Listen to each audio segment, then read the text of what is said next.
My mother laughed as she said it to my in-laws, her wine glass tilted at an angle that always meant trouble. She gives Dolphin tours to retirees. The room erupted with polite chuckles. Everyone except me. I stayed still, my jaw locked. Then the phone rang. Pacific Fleet Command. "Commander, we need you in Guam, now." The room went silent. Forks froze. My in-laws blinked. My mother's smile evaporated. And for the first time in years, I had the upper hand. When I first met Daniel, he looked at me like I was the only person in the room worth knowing. I was uniformed, fresh off deployment, trying to blend into a world that didn't understand how much salt water still clung to me. He liked that about me, or pretended to. He promised stability, laughter, children, a home with walls that didn't reek of diesel and salt. I wanted to believe him. I let myself. For years I thought I'd found harbor. But harbors can flood, and walls can hide rot.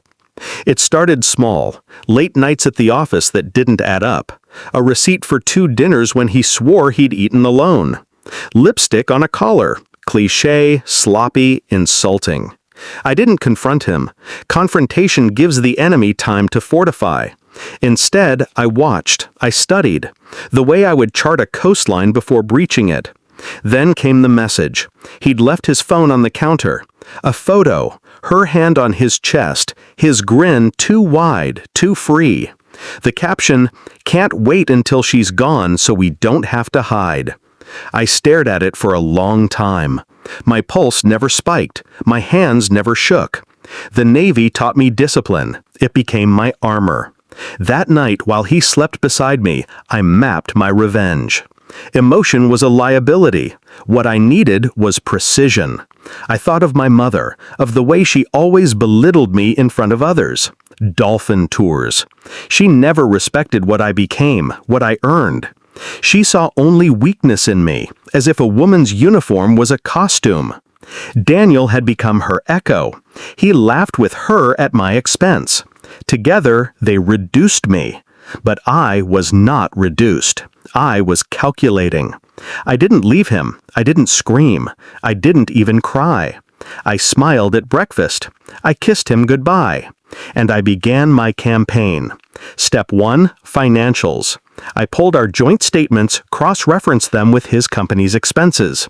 I found the transfers, the hidden credit card. I copied everything, dates, amounts, receipts. Paper trails don't lie. Step 2, allies. I contacted his mistress, not directly, but through silence. I made sure her name, her address, her employment records found their way into the hands of the right people. Her husband, her boss, her church committee. I didn't have to say a word. Her life unraveled quietly. Step 3, legal. Divorce papers, drafted and airtight, waiting in my desk. Every asset accounted for, every betrayal documented. When the time came, he would sign, without leverage. Step 4, social. My in-laws. They adored him, pitied me. So I planted seeds. Subtle comments, casual mentions of Daniel's late nights. Enough to build cracks, not enough to alert him. By the time the storm hit, they were already leaning away from him. That dinner was my stage. My mother's mocking laughter, Daniel's smug smile, my in-laws' polite discomfort, every player in position. And then the phone rang. "Commander, we need you in Guam, now." I didn't look at Daniel. I didn't look at my mother. I simply stood, calm, composed, the way I'd stood on the deck of a destroyer in high seas. The silence stretched. My in-laws' eyes darted between us. My mother's wine glass trembled. Daniel's smile faltered. I excused myself from the table, retrieved the divorce papers from my briefcase, and set them down in front of him. His name highlighted, pen ready. He blinked, confused, pale. "What is this?" "Your exit strategy," I said. My voice was steady, controlled, deadly. His hands shook as he read. He saw the evidence, every receipt, every photo, every hidden transfer. His mistress's name, his lies catalogued with military precision. How? I cut him off. You underestimated me, just like she did.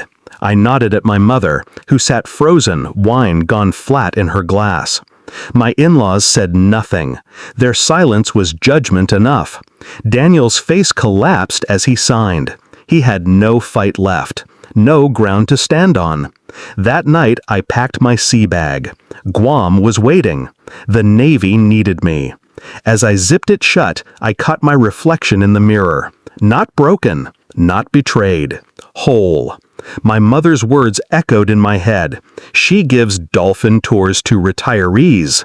Let her laugh. Let her diminish. Because when the call comes, when the fleet needs me, the room falls silent. And in that silence, they finally see me for what I am. Not a woman mocked, not a wife betrayed, but a commander who knows how to win wars, even the ones fought at home.